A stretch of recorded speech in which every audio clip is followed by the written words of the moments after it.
Hello and welcome everyone to the Strength Students podcast. I'm your co-host Steve Carty. I'm your other host Nick Scopoletti. And we're here today with Jim Ronai of Competitive Edge in Milford, Connecticut. How you doing, Jim? Great. Thanks for having me on. Yeah, nice to finally have you on. Yeah, it's been, we've talked about it back and forth. We had a few chuckles with Scopey about it. We missed you. Yeah. I missed you. Yeah, whole-time employee. Jim was my first. Yeah, you never Boss, get your boss. first. Boss. That's right.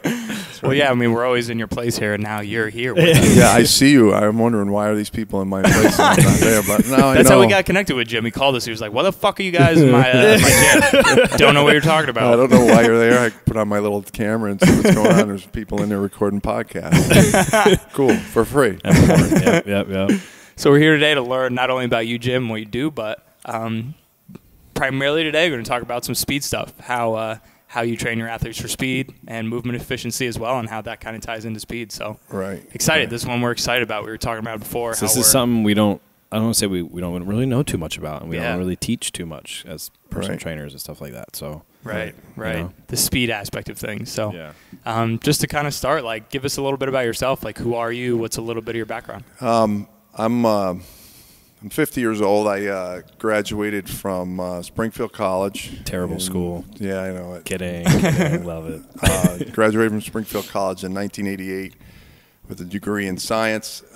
Finished my master's in 89 in physical therapy, and then went on, took a bunch of courses while I was there, and went on and got my certification in athletic training and strength and conditioning through the NSCA, and spent a few years at Yale in the early 90s working in the athletic department for them. Some general hospital work in Bridgeport, Connecticut, and then ended up at Rehabilitation Associates, where I've been for the last 22 years as the director of physical therapy and sports medicine. So that's the rehab side of things, but I am very passionate about a true sports medicine professional. You know, there are a lot of people who carry the credentials of being a physical therapist or an athletic trainer and a CSES, but not a lot of people really put it all together or put it to use altogether. And yeah, so you kind of have it all going together. Yeah, and the way I practice, I try to integrate all the disciplines together. You know, in the 90s, I started to notice that a lot of my clients or patients in rehab were young athletes who were injured for reasons that they shouldn't have been injured. They had injuries that, you know, kids their age shouldn't have been sustaining. And I started to notice that they weren't training. You know, there was a big shift in youth sports, high volume, specialization, really no foundation or training. And so I started Competitive Edge in 1997 and pretty much designed it to take younger athletes and develop a foundation of athleticism for them. Give them stuff that they could build upon so that they would grow and get stronger but become more efficient and learn how to move properly, which would translate into their sports. And so that's how we built our business. I would say in the last 6 to 8 years, we've started doing more at the high school level. And then the last 2 years, I've done a lot more at the college level. I've been started to spend a lot of time at Yale University. You know, teams are starting to call and bring me in to do speed only. I'm with the Yale women's crew team now, doing all of their strength and conditioning in movement work. With Yale lacrosse, doing all their speed work, and now men's lacrosse. And now I'm getting some calls from football. They're going to try to get me on board to do some, not only their movement stuff, but some of their rehab-based strength work up in the weight room. So, oh damn, yeah, I love doing it. That's awesome. It's a great environment, and that's, you know, I'm happy there. It's an easy way to teach, but we're still running all of our programs at Competitive Edge. We've got a lot of high school programs that we're involved with, and so it's nice. You know, I would get a chance to have my hand in everything. It's the best of all worlds for me. That's awesome. Yeah. One question I got for you talked about specialization. When you say specialization, you mean like people were so focused on like my son or daughter needs to train only for basketball or only for baseball. And what you're saying is you want to have more of a whole approach and like just move better and be strong and build a base. Is that what you've seen by specialization? There's a lot of kooky people out there, Scopy, as we know. They all think why are you looking at me, man? They all think their kid is the next whatever, So a kid goes out and scores, 15 points in an 8-year-old basketball game, and they're going to be the next Kobe. It's not like that. As we know, if you really step back and look at it, there are kids who develop faster than others. Yeah. We know females develop in terms of motor skills. They develop faster than boys. We also know that kids who are age 6 to 9 years old, their brains are such that they can assimilate information and start to develop better movement patterns or motor patterns. But, the average 6 to 9-year-old is maybe playing some soccer. Unfortunately, now that people are starting to push their kids to play one sport even at that age. So they're not developing their brain properly. They're not developing their movement patterns properly. And so my big emphasis to your point is that specialization is not good for them. Specialization for most kids is a waste of time. I mean, until you get to late in high school or early college, when time becomes an issue and you have to really limit yourself based on how much time you have to put into your sport, you should be playing multiple sports if you can. Yeah. Because it's a different skill set in every sport. There are some similarities, obviously, and a lot of parallels. But in terms of over-specialization, you're overdeveloping the same movement patterns, the same muscle groups, but you're neglecting a lot too. And those are the areas where people get injured. So all the more reason why they should be in some type of a training program like we offer, or working with somebody who knows how to look at all of the movement patterns that are repetitive in a given sport, and they can say, well, gee, based on my needs assessment, you're doing a lot of A, B, and C, but you're not doing anything else. So we have to develop a program to supplement. So Gotcha. Yep. Yeah, I see. And that's interesting. And it to me, that argument is always like it sounds perfect, right, on paper. But how do you like explain that to like that parent you said who thinks their kid is going to be the next LeBron James? Like, how do you translate that to them when all they care about is, hey, I just want my kid to be good at football? What are you talking about? Right. I think it's hard for some people. It depends on the intellect of the people that you're talking with. Some people you can't sway them unless you can show them examples of people who went down that road and failed. But for every person you show who's failed, they're going to show you, the YouTube video, which is kind of hurting us, of the 6-year-old kid who's dribbling 2 basketballs, or the kid who's playing on 3 baseball travel teams. But I can pull out all kinds of statistics that will show incidents of injury on all those kids who've overspecialized, and that's unfortunately where I have to go with it. I do a lot of work for USA Baseball. I'm on their medical safety advisory committee. In fact, that whole Play Ball initiative, they have playball.org. There's a whole section of articles and information for parents and educators, and some of my stuff is on their site.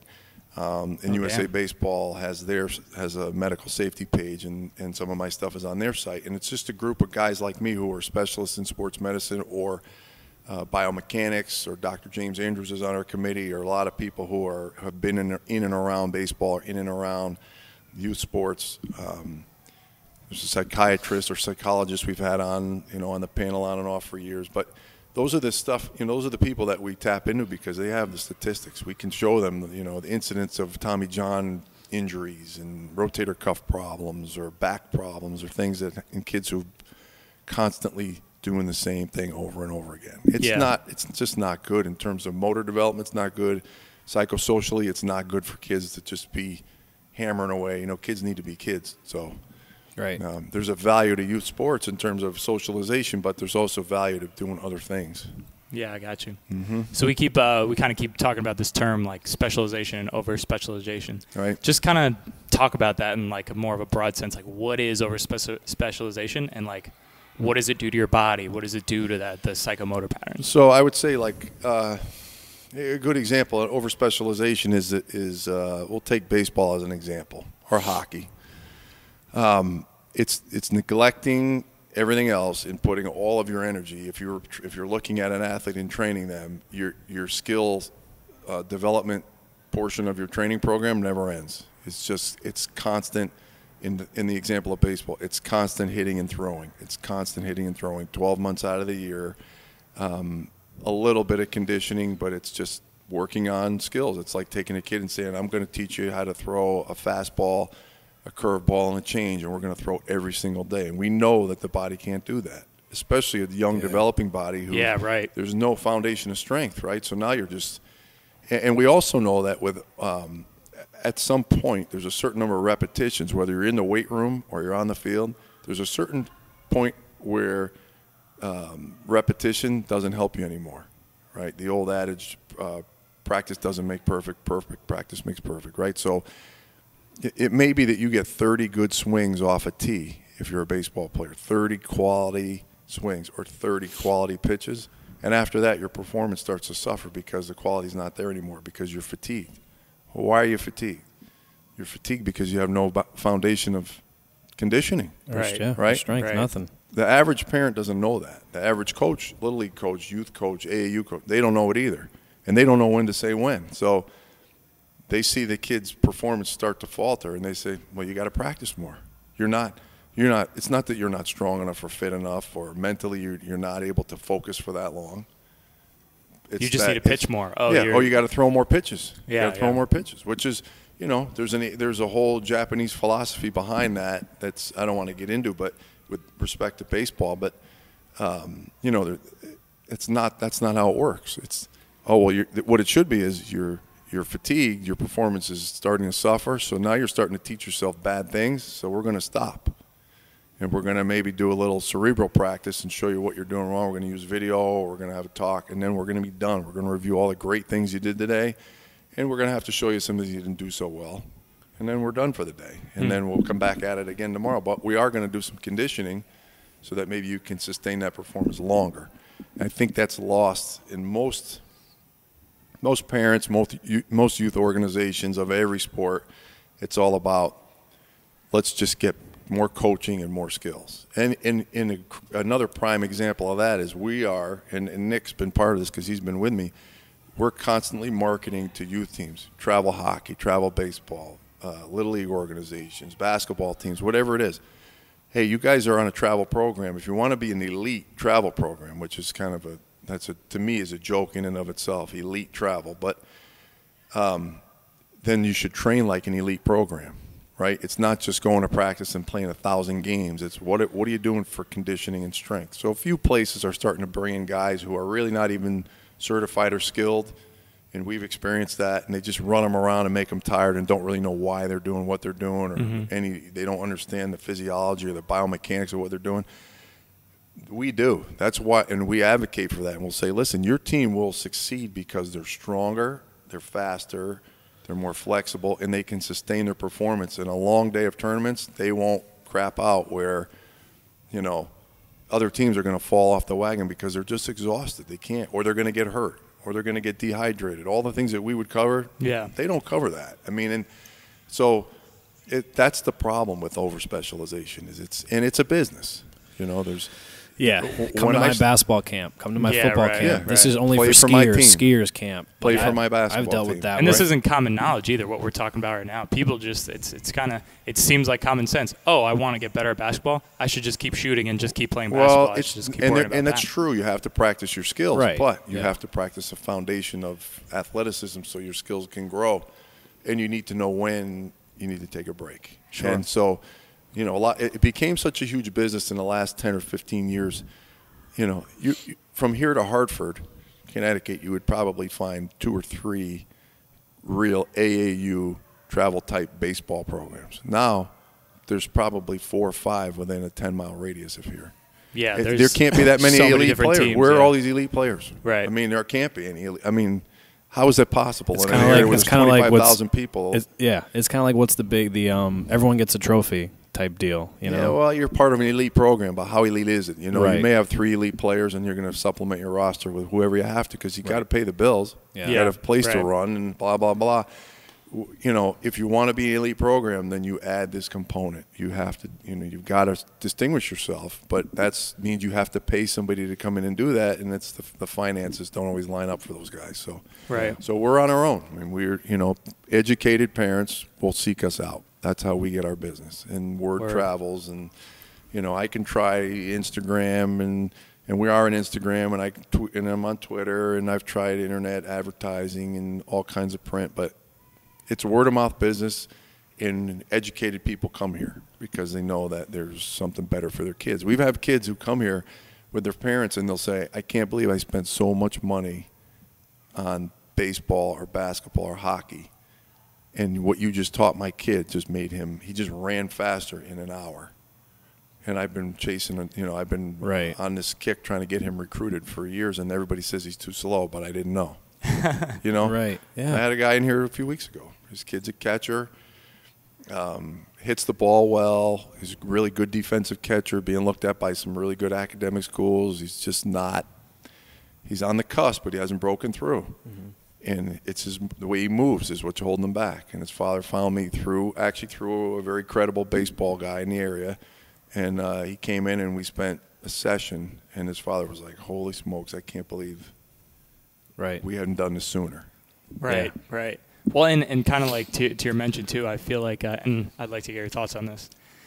When people hear speed, I think people think, oh, how fast you could run from here to there, right? Yeah. But it's more than that. I feel like speed is more than that. Like you were saying before in the example of this catcher, like how his body moves, how quick his body moves, and can adapt. So, like, how would you say you would, like, define that speed? So speed is it's a sexy term. It's a catchy term. It's a very marketable term, right? But People don't really understand what speed is all about.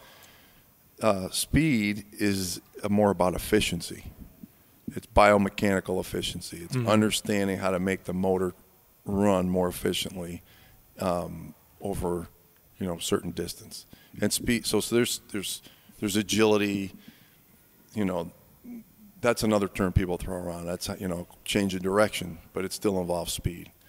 But linear speed is something everybody's after. And linear speed, you go to combines and camps, and that's everybody's on the watch. The 40. Everyone wants to know everyone's 40 time coming out of college now. That's like the huge. They want 40s. They want 10s. Yeah. We test a lot of 10s at Yale. 60s for baseball, right? 60 for baseball. But, it has a lot to do with efficiency of movement. I just spent a day yesterday with men's lacrosse at Yale and just teaching them how to move better, and these are big, powerful guys, but they don't know how to use the power.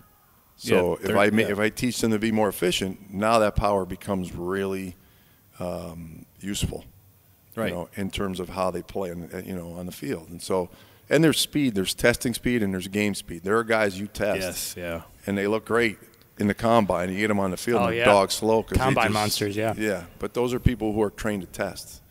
Right. That's just like in the classroom. There are people who, they have tremendous memory. They can sit and remember everything the instructor said and get an A on the test, but put them in the real world, they can't function. They're like, where? Yeah, that's a great analogy. Is this a door? That's a great analogy. So that's what we do. And I just had a conversation with a coach this morning. I said, your team is doing really well. They're grasping everything I'm teaching them, because each week I see improvement. And he said, well, will they be able to bring this information home and do it over break on their own? I said, yes, they are. Their bodies are intelligent enough. There's enough body-mind connection where they can reproduce what I want them to reproduce. I feel comfortable that they're actually assimilating the information. Yeah. But we won't see it on their test right away, because there's a whole lag or period of motor learning and development takes place, and it has to do with repetition. Okay. Right? So it's efficiency. I would say the key to speed is efficiency. Okay. On that note, we're going to take a quick break. We're going to come back in a couple minutes here and get into the nitty-gritty of speed and efficiency and how that works for athletes of any kind. Great. All right, quick break. Thanks. Want more of the Strength Students podcast? Go check us out on Instagram, Facebook, and Twitter. Also, make sure you leave us a 5-star review on iTunes and on Stitcher. Stitcher, I just met her. We're here talking with Jim Ronai about speed and speed efficiency. So. Not the drug, the running. No. Right, exactly. Right. Speed kills in more ways so than the other one. Right? Everybody loves to say that. I wear that shirt to like an elementary school. Everybody wants to lock me up. And like, speed kills. What's wrong with you? Are you wearing gang colors? It's not PC. Yeah. Right. So before the break, we were kind of talking about the connections in the brain and and how the motor patterns of the brain kind of connects to the body and creates efficient speed. So let's kind of talk about the basics to start here. According to you, Jim, like in your opinion, what is the difference between like speed, strength, power? Where are the gaps with all these, and where do those gaps come together? Well, they're cousins. You know, they're all related. The speed and strength is power. That's the formula for power by definition. And so you have to yes, you train each element, but in the end, to produce game speed, you have to be strong, you have to be fast, and then that makes you powerful in the competitive environment. And so I had a high-end athlete, I had a quarterback who's now a backup in the NFL, and his father came to me and said, I want you to work on my kid's speed. And I'm not naming any names. I think I know. Right? So the father, this was a while ago, and the father came into me and said, yeah, he's all set with his lifting, but I want you to work with him on his speed. And I said, no, what you don't understand is I can teach him how to run, but for him to be fast, I need to know what he's doing, at least know what he's doing in the weight room. He said, no, he's got a good guy. He had a guy who was a personal trainer doing something with him. I don't know what he was doing, but he wouldn't tell me, and he didn't want to work with me on that. He just wanted me to come give him a bunch of speed drills and send him on his way. And I was stubborn because, I'd probably be on his coattails right now driving a Benzo, But I wouldn't take him as a client. Because he didn't want to be in part of my program. But you know what? That's one of those things. Like, I just, if you're on a strength program and you want me to help you get faster, I need to know what you're doing, because if you're not doing speed movements in the gym, and you're doing a 5x10 back squat, but make me faster. It's I have to know. You don't know how to clean, you don't know how to hinge, and you don't know how to do it quickly and explosively. There's very little conversion on the field, So that's how they're related. I mean, that's in terms of power development. There's speed mechanics, there's movement efficiencies, and then there's lifting mechanics, right? And there's lifting efficiencies. And then you go through your periodization of your strength progression. It's the same when you're doing running, and they have to be married. And so my speed program in general would integrate both. If you want to be a more powerful athlete, I'm going to show you how to run and be more efficient. I'm also going to work on your strength. Straight up speed, I need to know that you have the core stability, and I hate that word. We all do. Why? What do you hate about it? Why? It's so overused. I mean, core stability. It's like thrown around. Everybody says it. I mean, every people walking around who are 500 pounds overweight are like, yeah, I got to strengthen my core. You got to stop eating and change your lifestyle first. But core stability, if I take your arms and your legs off, that's your core. So there's a lot more than just your abs. So the six-pack does not have any, there's no correlation between six-pack and core stability, but that's the way that, I don't know who's perpetuated that myth, but that has nothing to do with it. Core stability is what's the glute group, what's that big hip cuff we call it, all the muscles that insert in and around your pelvis and your hip. What are they doing? What's your stomach doing? What's your low back, your multifidus, and all your long extensor muscles? What are they doing? How's your shoulder blade aligned? Is your shoulder blade protracted or retracted? Are your rhomboids and your traps and your lower trap balanced with your upper trap? I mean, that's core stability. If you can get all that stuff to fire in concert and in sequence, and understand that muscles run on diagonals, cross pattern across our back, if you can get all that stuff to fire, now you're stable. That's core stability.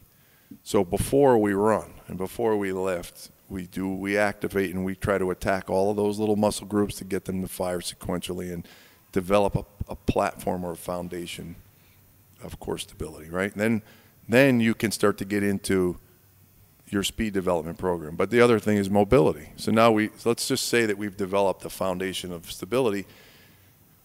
Now we have to make sure that the athlete has the mobility, the joint mobility, to be able to tolerate the wide range of motion that they're going to go through during our speed sequence. Because it's not a short, choppy. Speed isn't all about turnover rate. Speed is about turnover rate and stride length. In fact, that's the formula for speed. Right. Turnover rate times stride length gives you speed. So if I don't have joint mobility, I probably don't have an enough turnover or enough stride length.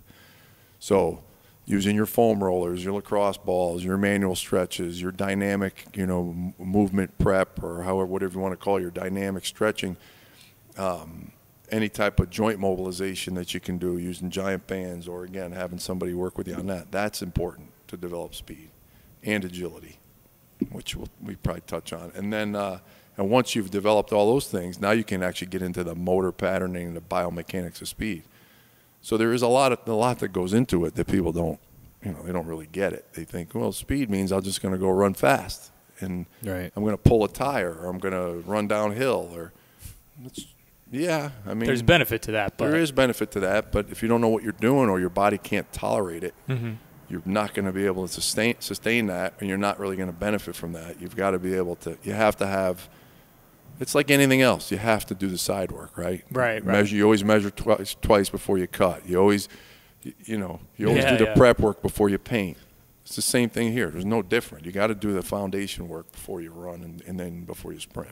Well, yeah, and it sounds like that foundational work, kind of the foundational work of, like you said, the biomechanics and just things like mobility and your stride length and all that. That's kind of the core foundational stuff, right? Yeah.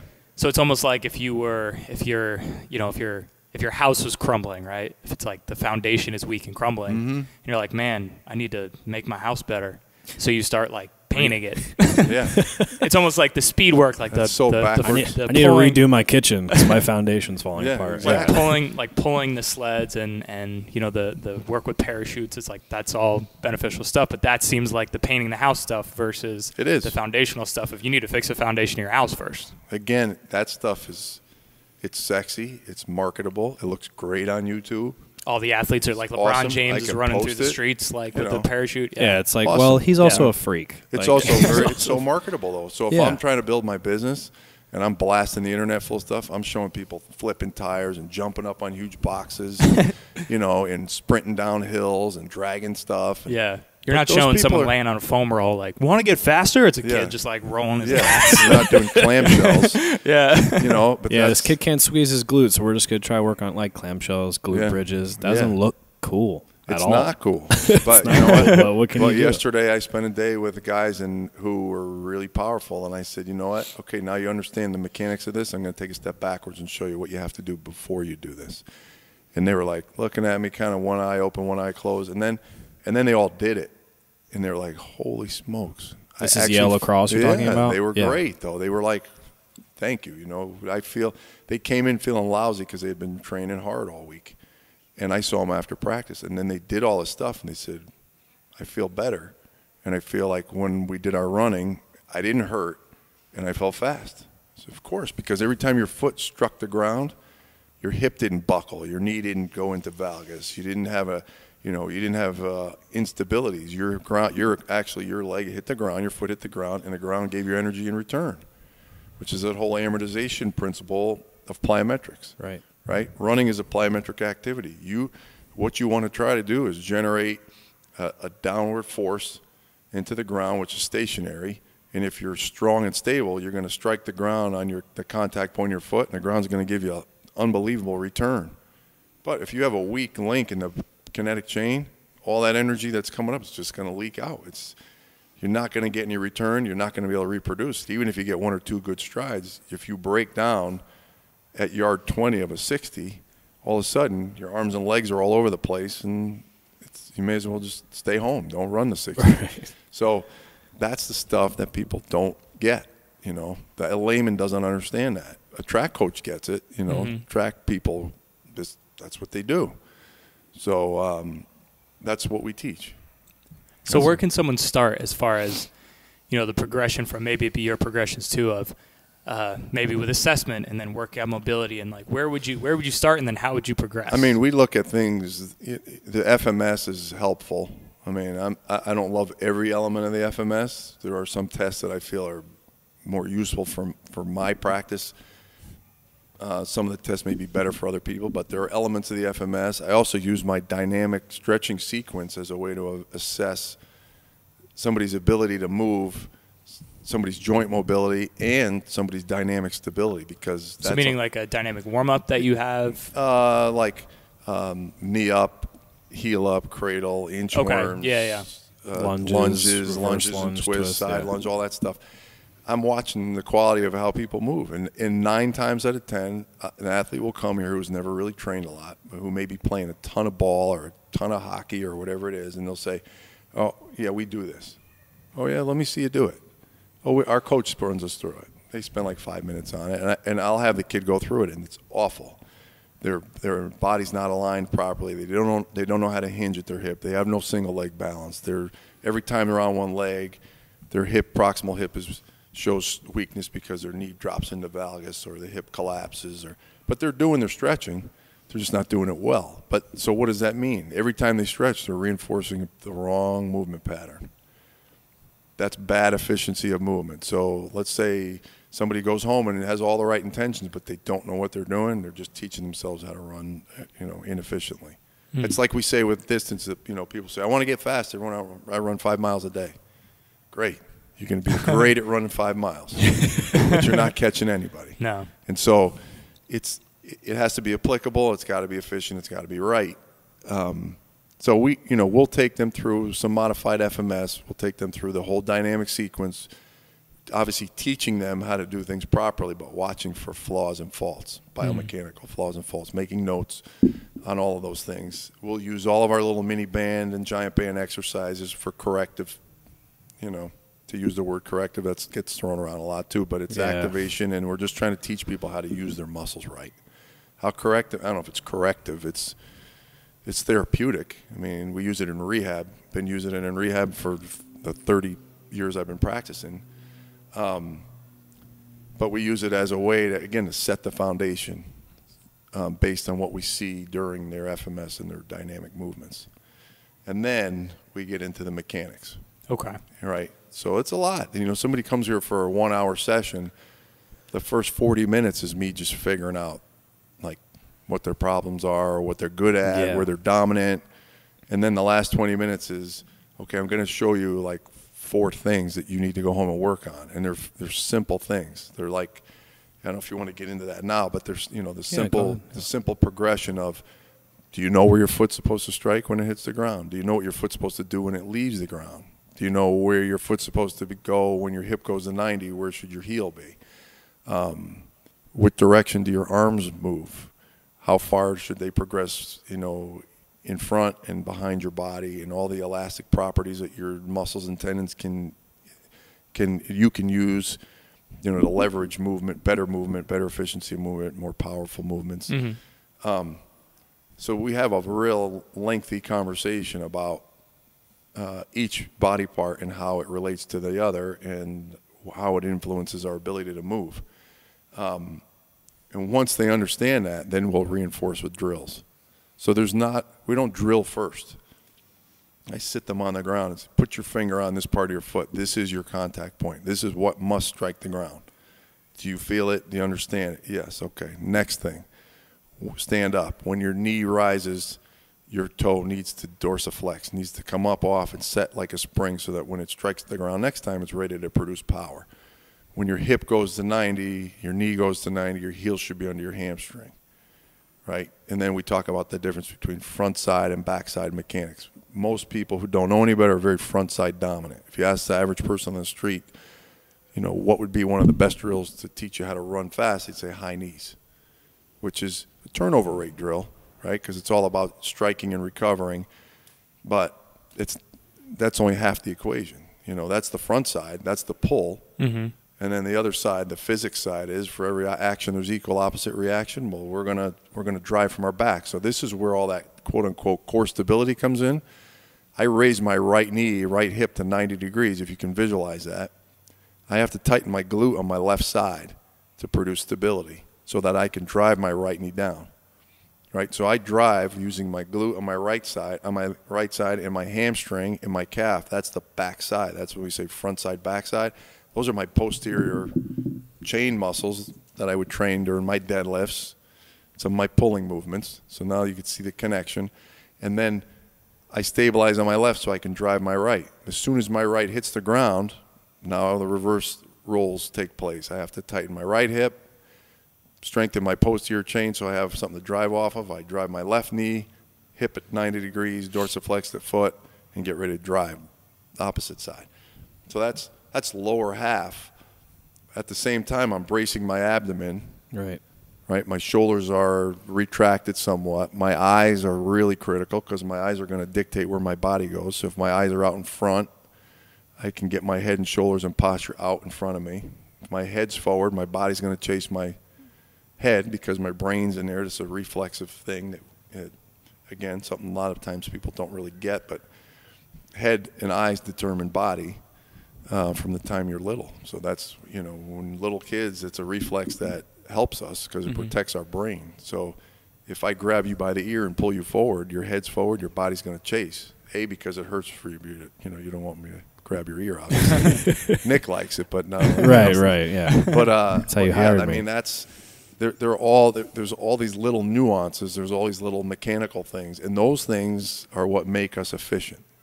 So if you don't master those details, it's very hard to be fast. Some people are inherently fast. They say, well, people are born fast. Yes, in terms of some people are a little, quote unquote, they're faster twitch, right? They're fast twitch dominant. They're a little stronger. They're more compact. They're more springy. We know that. We play. Any of us who've ever competed and played, you see those people. But you can influence the efficiency of movement, which will change the way you play the game. It will change your numbers. It'll change a lot about how you move. But you just have somebody who knows what to look for and how to teach it. Gotcha. Wow, that's a very in-depth, it's a lot of stuff. Yeah. It's probably kind of like more than I should have said. No, I mean, it's exactly what we were talking about before, that notion of, you want to get faster? All right, just run more and do some of these speed drills. Whereas, the way you're teaching it is, it's literally like a ground-up approach, like you said. Start with, hey, where is your foot hitting the ground? Right. Which is literally the first part of running at speed. Well, most sports are ground-based. I mean, swimming, obviously, water polo, swimming. Yeah, I was going to say water polo. Well, most of life is. But everything's ground-based, right? Yeah. So there were people who were teaching class called "When the Foot Hits the Ground, Everything Changes." I mean, that goes back to the late '80s, at least the early '90s. That course has been out there in the PT rehab world. It's very appropriate thought for what we're talking about. Yeah. Right. When the foot hits the ground. So a lot of things can happen. Your knee can go into valgus or varus. Your ankle can collapse. Your hip can kick out one way or one direction or the other. You use your arms to compensate for loss of balance. There's so many flaws that could happen. And the best runners are the most efficient runners.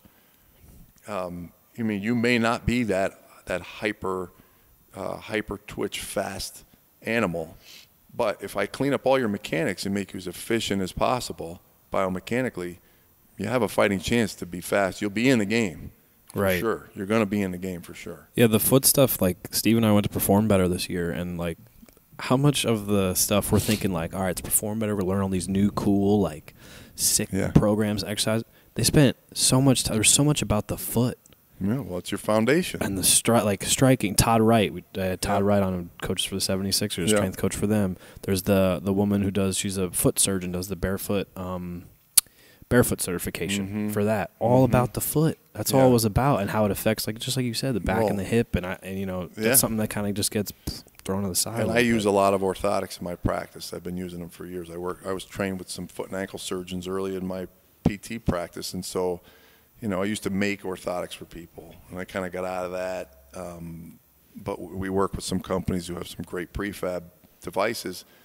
But the first thing I'll do is have somebody take their shoes off and look at their foot, because if they have pronation issues and medial column instabilities, and their foot doesn't transition from heel to toe properly, and their weight isn't coming off of the medial column of the foot or medial part of the foot, it's coming off the lateral.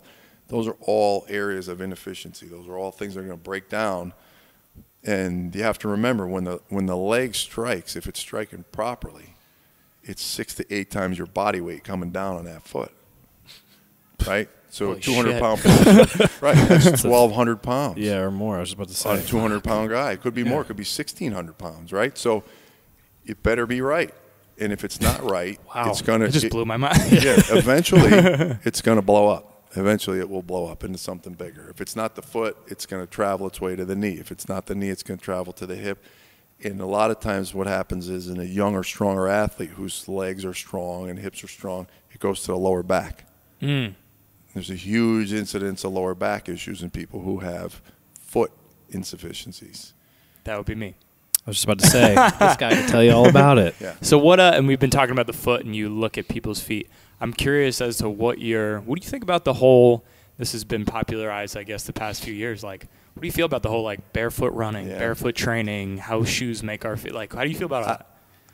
I'm not an all or nothing person, but I think that there are some people who have anatomy that supports that theory. Okay. So, like, give an example. Like, what would that be? No, it's a person who's got perfect biomechanics of their foot, and a perfectly functional foot. You know, all 26 bones are moving properly in the foot. Everything's all the joints are lined up. Everything's mechanically stable and sound and working real well. But that's not most people. If you took 10 people and you had them line up in the gym and looked at their feet, maybe you find one of those. The other 9 have something going on. And those people, if you take my point of the magnification of every time we load, if you have it's like a pebble in your shoe. You have a small pebble in your shoe. You could probably walk from here to the door at 20 feet, and you'd be like, that's not that big a deal. I could deal with that. But if I have you go out and run a marathon with a pebble in your shoe, it's going to become a raging blister that's going to pop somewhere. It's going to blow up. It could become infected. It's going to change the way you run. It's going to ruin your day, right? Right. It's the same thing with bad foot and ankle mechanics.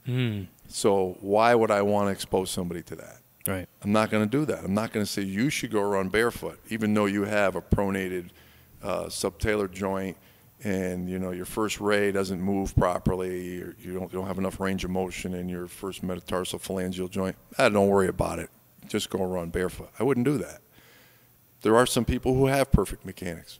Go ahead, do what you want to do. Wear whatever you want to wear, and you don't really need shoe specialization or orthotics. But I'm not like I said, I'm not all or none. Some people need a lot of correction. I had a lady in my office the other day. She was 58 years old. She wants to play tennis. She wants to remain active. She's got degenerative arthritis, and the insides of her knee on X-ray shows very little space left. I said, take your shoes off. She took her shoes off. Her feet were completely flat. Joint was pronated. She was developing a bunion, and she was wearing like crappy, Nike unsupported shoes. And I love Nike for some things. They're cool looking, and for some people they work, and some people they don't. So I'm not biased of brand, but in her case, I said you need an orthotic, and you need a better supportive shoe with medial column support, so we can get you into neutral. Your foot will function better. So that's how we're going to unload the inside of her knee so that she can get a few more years out of her. She's already ruined her knee. She's going to need a total knee, but she's too young. 58, you can't get your knee replaced. Oh, no, you definitely can, not. but you're not going to, if you live to 80, you're going to probably be looking at another one. Oh, yeah, it's early. So we have to figure out a way to unload that medial column of her knee or medial side of her knee, and it's coming from her feet. So that's one of those things. Now, look at our 12 to 22-year-old athletes that are coming in here or working with you guys or some of your listeners, and it's the same thing. Like, those people there's no reason why you can't look at their feet and say, wow, there's smoke, there's no fire, but there's going to be fire if we don't do something about this. That was actually going to be one of my questions was predominantly our audience and the people we've had on, powerlifters, bodybuilders, CrossFitters mostly, or personal trainers, gym rats. How does speed, how could it benefit them? You know what I'm saying? Because most guys that are, I guess, CrossFitters run a little bit, but powerlifters run a little bit. Yeah, they have to. They do sprints, they do things like that. They push a sled. But how could just training speed, not making it your whole world, but doing some speed work, how could that benefit them in their sport of choosing? Well, because of some of the stuff we talked about earlier about the joint mobility requirements, the flexibility requirements, that's all transferable, translatable to the power world, right? Speed is a function of power. Right. So if I can get you to move faster on the turf or on the field or wherever, it's going to translate to the gym because it's we're talking about your neuromuscular system, right? You want to fire up your nervous system. If you're about to snatch or clean, those are probably the most two powerful movements in the gym. Yeah. You have to be quick and explosive. Right. So if I'm doing quick explosive training in my speed work, it's the same system that I'm using when I'm on the platform. Well, and like your body too. Your body doesn't know what a snatch is or what a sprint is. It just knows, all right, I'm putting my foot in the floor, or I'm putting my feet in the floor, and I'm generating force. Right. They're all ground based. So I clean this morning, and what am I telling, and I'm working with a different team this morning. I'm saying, look, it's ground based. You have to drive your hips. You have to extend your hips, but you're driving through the floor. And if your foot and ankle is insufficient, it's harder to drive through the floor. But if you're used to that same movement, whether you're doing skips or hops or any of the speed progressions, or you're on a platform, it's the same driving force. Yeah, it's the same neuromuscular system that's firing. Is your foot going into the ground followed by the extension of your knee, followed by the extension of your hip? It's all the same shit. That's like you said, like the most successful powerlifting gym, Westside Barbell, they have a max effort and dynamic effort day, which max effort is their strength. Yep. And then dynamic effort is just how fast can they move a lower percentage, like half or less of their max weight. Right. Move it fast. So one of the things that we do when I offload, as I get closer to the in season, one of my workouts every week typically will be somewhere around 50% 1RM, and move the weight as fast as you can. That's dynamic so effort. I put them on, I'll say I'll give you 35 seconds. We're going to do 4 cleans. We're going to do 4 ball slams, and we're going to do 4 something else. You got 35 seconds to finish, but it's all maximal weight. No one's grinding for 4 reps. But it's all about efficiency of movement. It's all about how fast can you move that implement, right, and do it well. Right. And then we give them a 3-minute, give them a nice full recovery, and then back and we hit it again.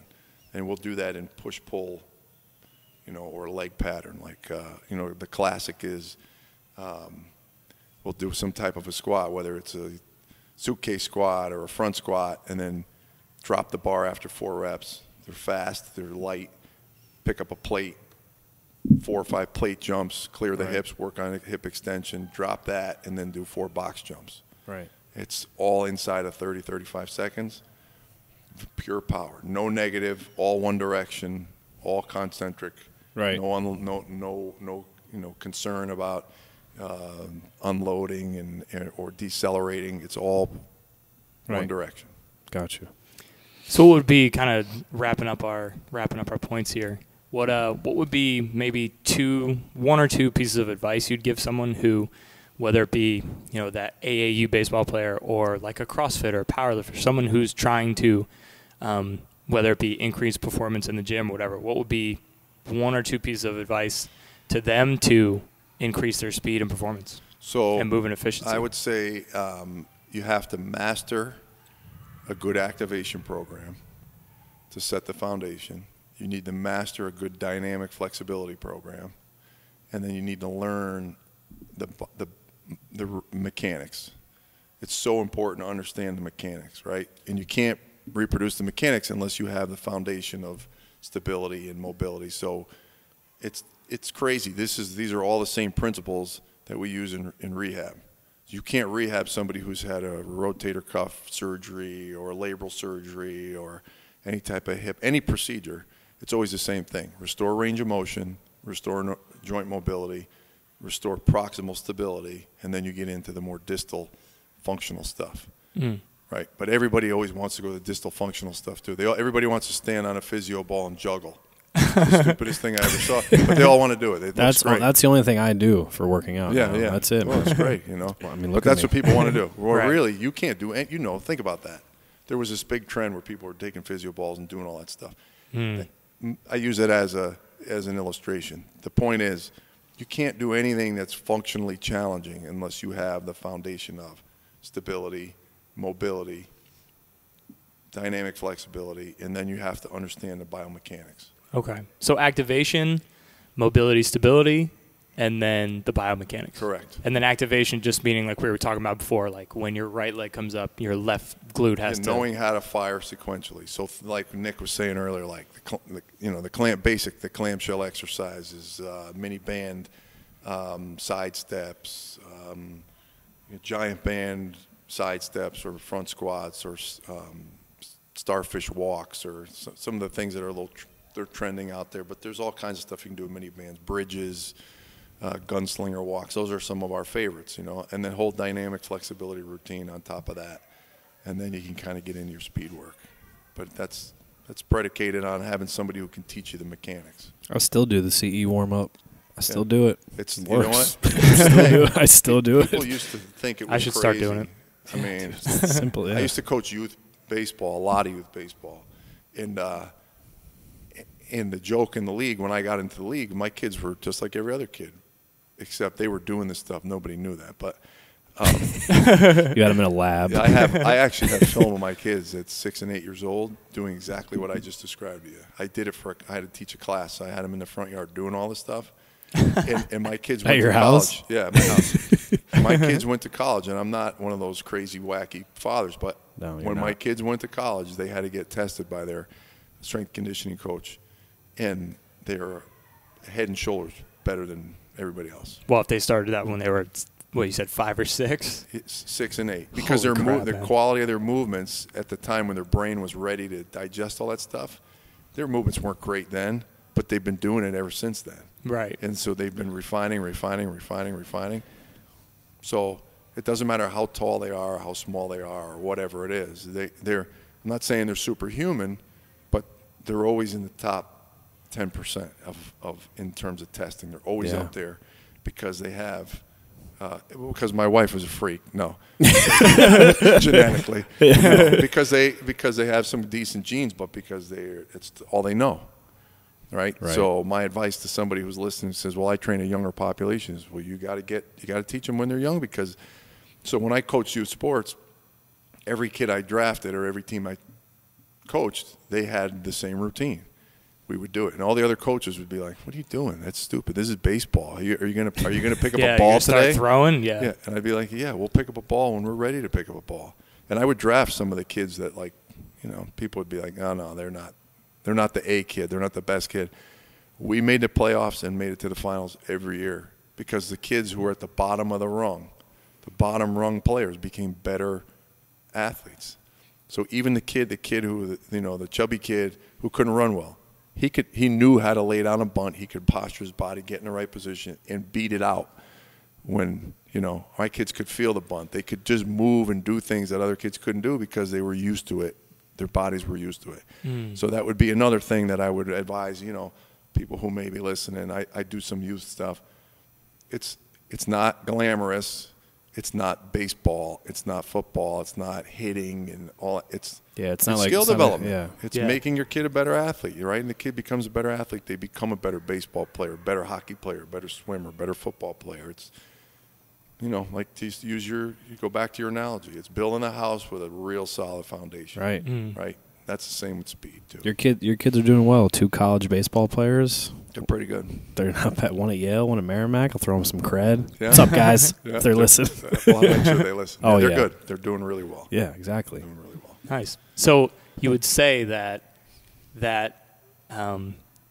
in order to lead anyone, whether it be Olympic weightlifter, powerlifter, baseball player, rower, anyone, that to improve your performance, increase your performance, is not necessarily to keep harping on that thing you're trying to perform better at. Right. It's to move better, activate, move better, and learn mechanics better, which will lead to that increased performance. Right. You get a guy on the platform and he just can't break through.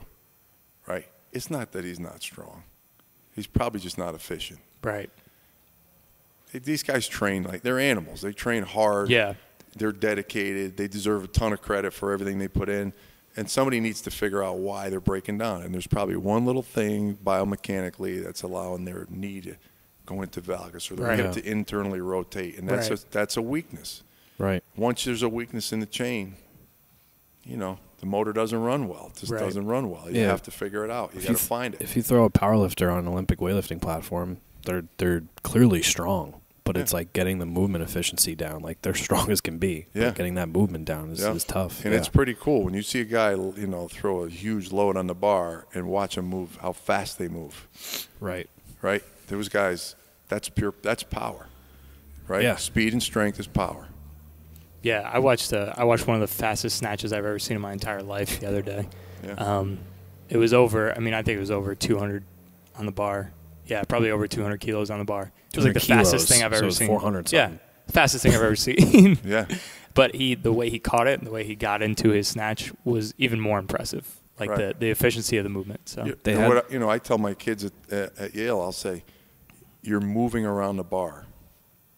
The bar is not moving around you. You're moving around the bar, right? You need to generate as much vertical momentum with that bar as you can, and then you got to move because you're coming around the bar. The bar's, you know, if it's got 400 pounds on the bar, that bar's going wherever it wants to go. You got to move around it. Yeah. Right? And that's all about Absolutely. efficiency of movement and stability, because you can move really fast around the bar and then catch it.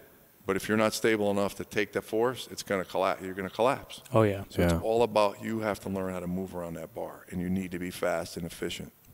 And No different than running. And to your point, like, to remedy that, to get better at that, may not necessarily be, hey, just pick up the bar more and do more holds or do more barbell work or add more weight. It's put the bar down, go get better at moving first. Right. Where are your feet hitting the ground, like you said? Right. Are you activating? Are you mobile in all the right areas? And then how are your biomechanics? Like, are your feet hitting the ground the right way? Things like that. Right. So, so very interesting. All right. Yep. Good stuff. So we'll wrap it up right there. Thanks for joining us, Jim. Yeah. Awesome. Finally got you in your own Anything place. you want to plug? Want to plug the Instagram for Competitive Edge or anything like that? If I could remember it. No. CE_speed. At CE_speed. CE_speed is the Instagram account. And I try to post at least every other day. Just throw something interesting out there, video. Or I'll run your social media if you want. Yeah, I always need help with that. I'm basically illiterate when it comes to social media. Not very good. All right, Jim. Well, thank you for joining us, and we'd love to have you on again. So, thanks for finally getting on with us. All right, thanks, guys. Yeah, take care. Bye. Thanks.